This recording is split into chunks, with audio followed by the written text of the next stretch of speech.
We're up to chapter 15. We said Darchei Kniyat Prishut, the way to acquire abstinence, to be able to hold back from things that are not necessarily good for you, even though from the Torah they are permitted, but they're just going to teach you and they're going to make you more and more connected to Olam Hazeh and desires. So he says, how are you going to hold yourself back? At the end of the day, you have desires for these things, and it's permitted, even more so. So he says, no. He says the person has to go and yistakel Adam b'griyut ha'nugot ha'olam hazeh. So we said the last time, you have to remember, it's only Olam Hazeh and it's temporary. And the real investment should be Olam Haba, which is eternal. So the biggest bang for your buck is, would you want to wait 2 weeks and make $1,000, or would you want to wait a year and make 100,000? I'll wait a year and make 100,000. So therefore, that's how a person's outlook should be towards desires of this world. And I'd rather hold back, be a more holier person, be able to be that much more connected to Hashem, and get more Olam Haba, than to go and give in to my desires for now and to eat and pig out, even though it's permitted halachically, because it's not Darkei Prishut. It's not following abstinence and becoming closer to Hashem. But a lot of people, they'd rather give in, play now, pay later, and that's a tough one. Especially a person who's addicted, a person, an addict. He has no ability to fathom in his mind the ability to abstain now and enjoy later. He just sees right in front of him, give me, like a little kid candy. Oh, give me now, I want. So therefore, a person has to be mature, and he has to be able to have this in mind. Kol sheken yasim libo chalaim rabim shecholim lavo machmat achilato. Many times after Shabbat, people come and they say, "Oh, I ate too much. Never again. No, don't make for me. Don't let me eat 2 plates of svor. Oh, again, why did I drink so much? Oh, I should never drink half that bottle with you at that party. Oh, never, I'll do this again." And then they go to the next party. Davai, let's go! L'chaim, yeah. And they say, it's okay, don't worry, everything we survived last time, we'll survive again, don't worry. What? And again, Gamze Yavo, right? And they fall into the same trap over and over and over again. When will we learn from our mistakes? And therefore, person has to constantly, no, I remember last time I got so messed up, I forgot where I put my keys. I don't even remember how I got lost. Remember how this happened. Remember I lost my watch. Remember I said something dumb to that guy, got in a fight. Remember, no, you know what? Let's not do that again. You have to constantly remember the bad things that can come out from overdoing the permitted things. As it says in King Solomon says in Kohelet, Tov lelechet bet ha'evel milechet bet ha'mishteh. Better to go to the house of mourning than to the house of feasting, which is the wedding, the parties. Why? Why is that? I would think you have more fun by the wedding, no? Because it's not about what's more fun. It's about what's going to be more beneficial to you. If you go to house of mourning, you're going to realize life is very short. You're going to realize you got to focus on what's really important. And I got to focus how this world's temporary and all these desires are fleeting.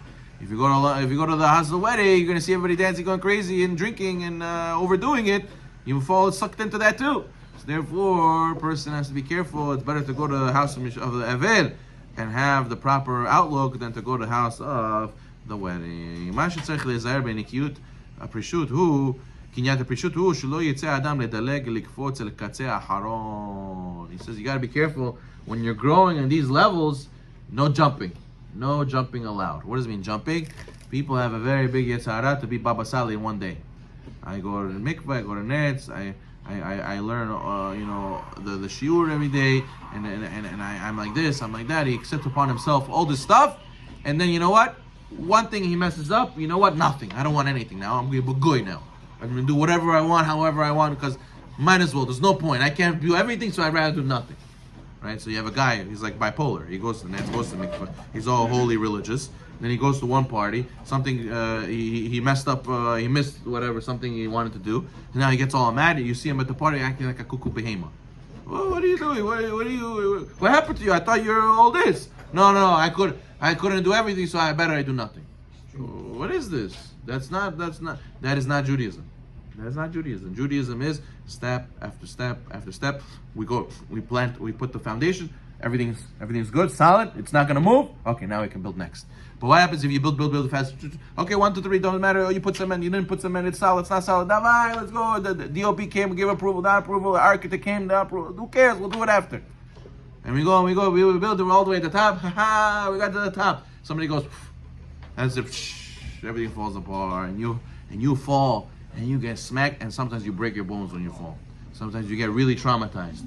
Sometimes you speak to these people who used to be religious, and what happened to you? And they tell them they have all this trauma, and no, I don't want it. I don't want it. What happened? Where did you get all this negativity from?